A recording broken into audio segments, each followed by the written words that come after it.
Watanzania wenzangu, hebu tutafakari kwa pamoja maneno haya.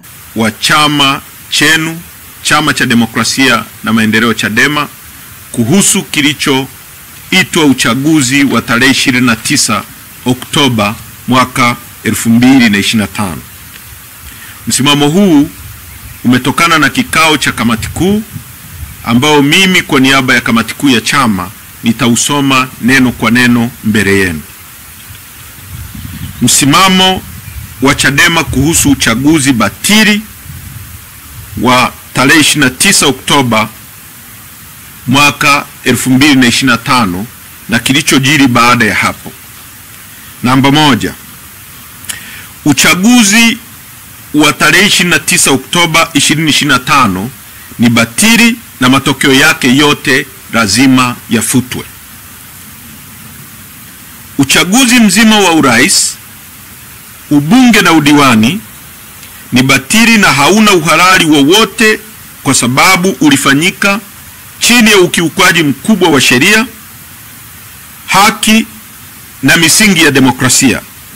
Chadema inasisitiza kufutwa mara moja kwa matokeo yote ya uchaguzi na kuvunjwa kwa kinachoitwa Tume Huru ya Uchaguzi INEC, kwa sababu tume hiyo haina uhuru kuanzia uteuzi wa wajumbe wa tume, muundo wa tume na majukumu yake. Chombo hicho hakina tena uhalali wowote na hakiaminiki na Watanzania kusimamia uchaguzi huru na wa haki. Na msimamo huu unaungwa mkono na waangalizi wote waliokuwepo kuangalia hicho kinachoitwa uchaguzi.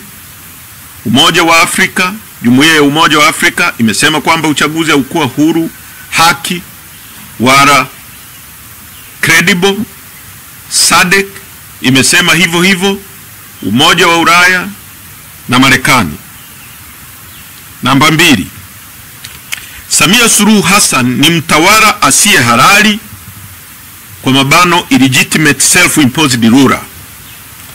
Samia Suluhu Hassan hakupata ridhaa ya wananchi ambao ndio msingi wa mamlaka yote, na serikali yake ni haramu na dhalimu kwa sababu ni matokeo ya uchaguzi ulionajisika. Uongozi wake unategemea mabavu, ukandamizaji na uhalifu wa kisiasa. Kutokana na uchaguzi batili na mazingira ya utawala wa mabavu, Samia Suluhu Hassan hana uhalali wowote kuendelea kuongoza nchi yetu. Namba 3. Ukandamizaji mkubwa wa kisiasa na uhalifu wa dola kabla, wakati na baada ya tarehe 29 mwezi wa 10 mwaka 2025. Utawala wa CCM chini ya Samia Suluhu ulitekeleza na kuendeleza maovu na udhalimu mkubwa dhidi ya raia, wadai demokrasia na haki za binadamu kwa kufanya mambo yafuatayo. 1. Kukamatwa kwa mwenyekiti wa chama taifa ndugu Tundu Antipas Lissu na kufunguliwa kesi ya uongo ya uhaini. 2. Chadema kuzuiwa kufanya shughuli zake halali za kisiasa kinyume na katiba ya Jamhuri ya Muungano wa Tanzania na sheria za nchi, pamoja na kufungiwa akaunti zake zote za benki na chama kuzuiwa kutumia mali zake. 3. Udhibiti wa uhuru wa vyombo vya habari vya ndani kwa kuchuja taarifa zinazotoka kwenda kwa umma na mara nyingine kufungiwa kabisa kurusha habari zozote kwa umma. 4. Kutumia mahakama kutoa hukumu zenye kuonea na kukandamiza viongozi wa vyama vya upinzani ili kufanya vyama vya upinzani vishindwe kutimiza wajibu na shughuli zake za kisiasa. 5. Kutekwa na kupotezwa kwa wanachama na Watanzania ambao hawajapatikana hadi leo. 6. Kuzimwa kwa mitandao ya kijamii na internet nchi nzima. 7. Kuwekwa amri batili ya kutotoka nje, yani curfew, nchini kote baada ya saa 12 za jioni. 8. Kupigwa risasi na kuuawa kwa Watanzania wakati wa uchaguzi. 9. Viongozi na wanachama wa Chadema kukamatwa na kufunguliwa kesi za uongo za jinai kutokana na msukumo wa kisiasa. 10.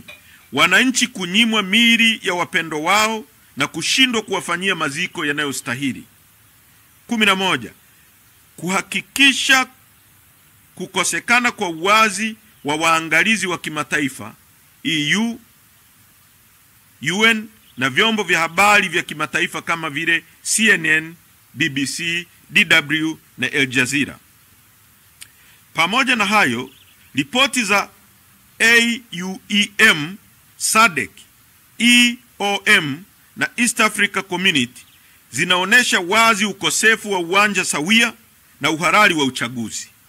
Mambo yote haya yaliainishwa hapo juu yanaimarisha msimamo wa Chadema kuendelea kudai mabadiliko makubwa ya kikatiba, kisheria na kitaasisi ili hatimaye Tanzania iweze kuendesha shughuli zilizo huru, chaguzi zilizo huru, za haki na zinazoaminika mbele ya macho ya Watanzania na jumuiya za kimataifa kwa ujumla.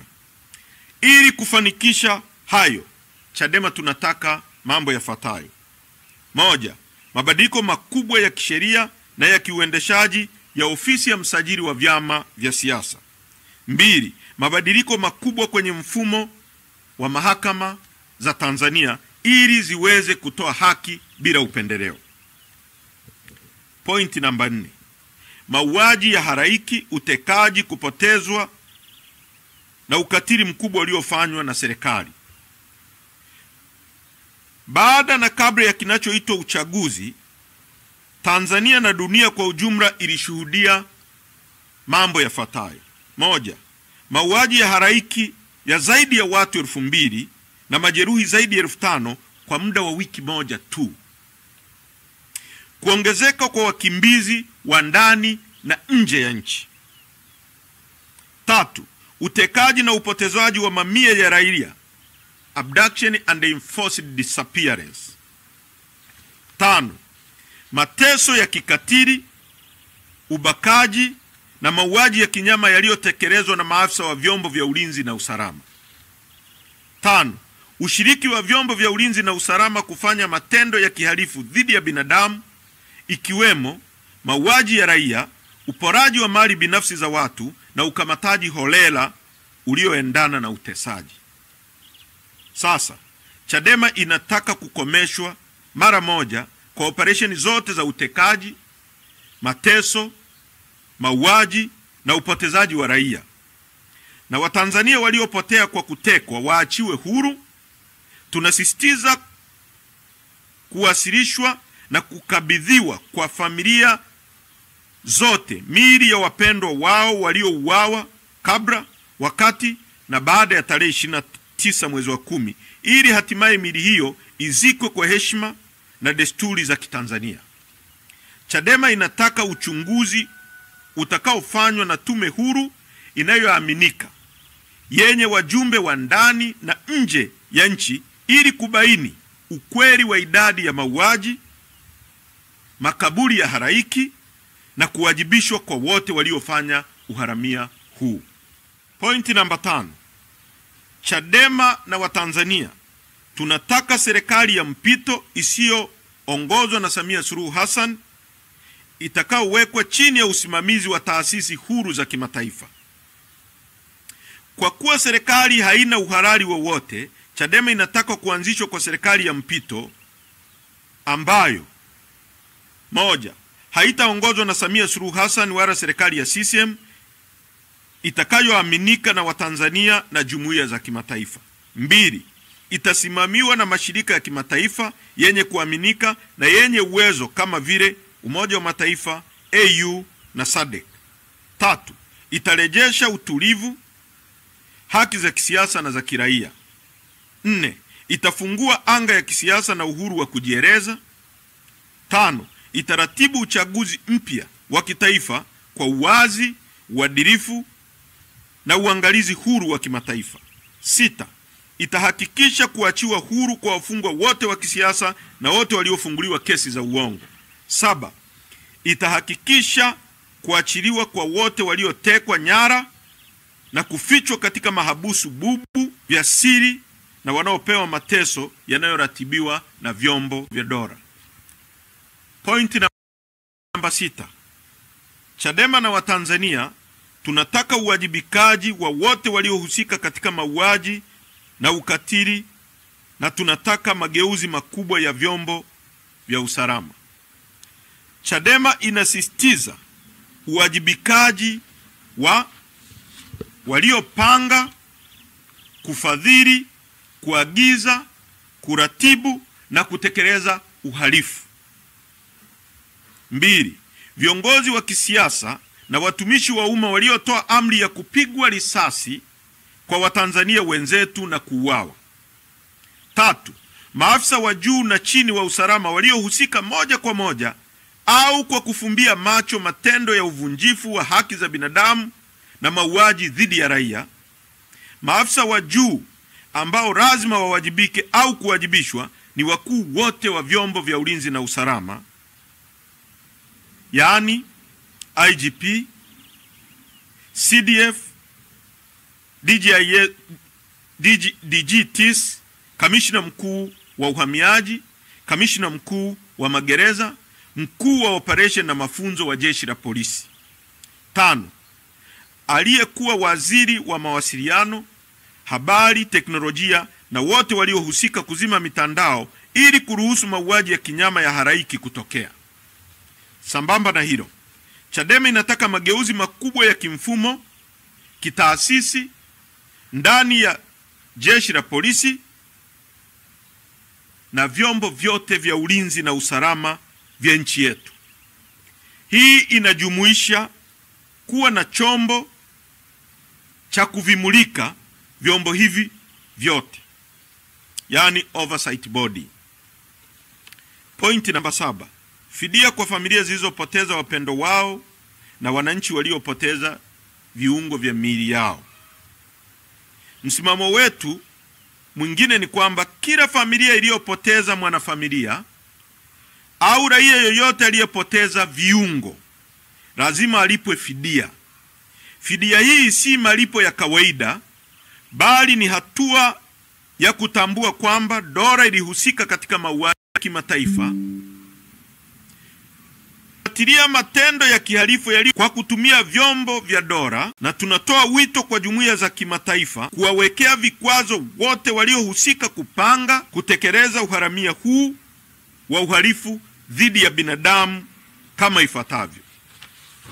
1. Wahusika wote wa uhalifu dhidi ya binadamu wanapaswa kuwekewa vikwazo vya kutosafiri nje ya nchi, wao na familia zao. 2.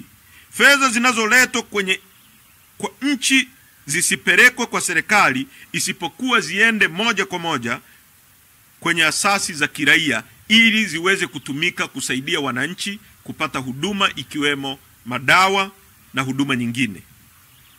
Kwa mchakato shirikishi wa mabadiliko ya katiba ulioongozwa na tume ya Jaji Joseph Sinde Warioba.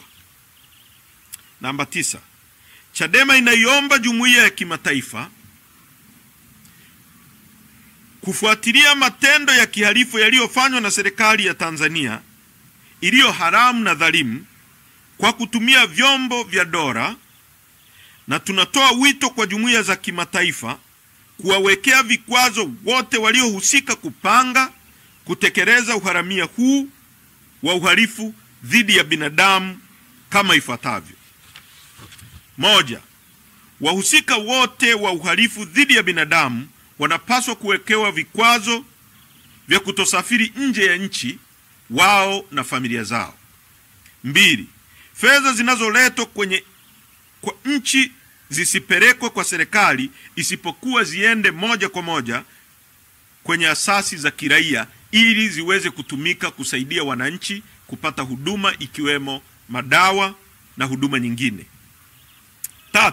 Vikwazo kwa kuzuia Tanzania kuuziwa silaha, kwa sababu silaha hizo zinatumika kuua wananchi wasio na silaha wanaodai uwepo wa utawala wa sheria, wananchi wanaotaka utawala unaozingatia misingi ya haki, wananchi wanaotaka uchaguzi huru na haki, na Watanzania wanaopinga vitendo vya Watanzania wenzao kutekwa, kupotezwa na kuuawa na vyombo vya dola. Namba 10. Kwa kuwa chama kimezuiliwa kufanya shughuli zake za kisiasa kwa amri iliyotolewa na mahakama yenye lengo la kuingilia uhuru wa kisiasa wa kufanya shughuli kwa mujibu wa katiba ya nchi yetu, na kwa kuwa chama kinatambua kuwa serikali hii ni haramu iliyopatikana kwa gharama ya damu za raia wasio na hatia na haina uhalali mbele ya umma, Chadema inatoa maelekezo kwa viongozi, wanachama, wafuasi na wananchi wote wanaopenda haki kutotoa ushirikiano kwa kiongozi yoyote wa serikali hii haramu. Inaelekeza viongozi na wanachama wake kutojiingiza kwenye vikao na mazungumzo yoyote na viongozi wa serikali hii haramu wanaotumia njia hizo ili kutafuta uhalali wa kisiasa ambao hawana, kwa sababu hawajachaguliwa na hawana ridhaa ya umma. 11. Chadema inaunga mkono madai ya haki ya makundi yote ya Watanzania ambayo yamekuwa yakitolewa kwa njia mbalimbali. Tunaunga mkono vijana wa Tanzania, Gen Z, viongozi wa dini, wanaharakati na makundi yote katika jamii kuwa nchi hii inahitaji katiba mpya ambayo itatoa suluhisho kwenye matatizo ya muda mrefu ya mifumo ya uchaguzi. Nchi hii inahitaji kuwa na uchaguzi huru, wa haki na unaoaminika. Tunapinga vitendo vya kihalifu dhidi ya raia, ikiwemo utekwaji, kukamatwa na kubambikiziwa kesi, uminywaji wa demokrasia na matumizi mabaya ya rasilimali za umma. Watanzania wenzangu, najua yaliyotokea tarehe 29 yamewaumiza sana, yamewanyong'onyeza sana. Nachukua nafasi hii kwa niaba ya chama chetu kuwapa pole, kuwatia moyo na kuwafariji. Yote mliokuwa mnapigania ni halali na ni ya haki. Mmepoteza vijana wenu, mmepoteza viungo na wengine wamepoteza mali zao. Poleni sana, poleni sana, na yote haya yana mwisho na tutashinda kwa pamoja. Mungu awabariki sana. Asanteni kwa kunisikiliza.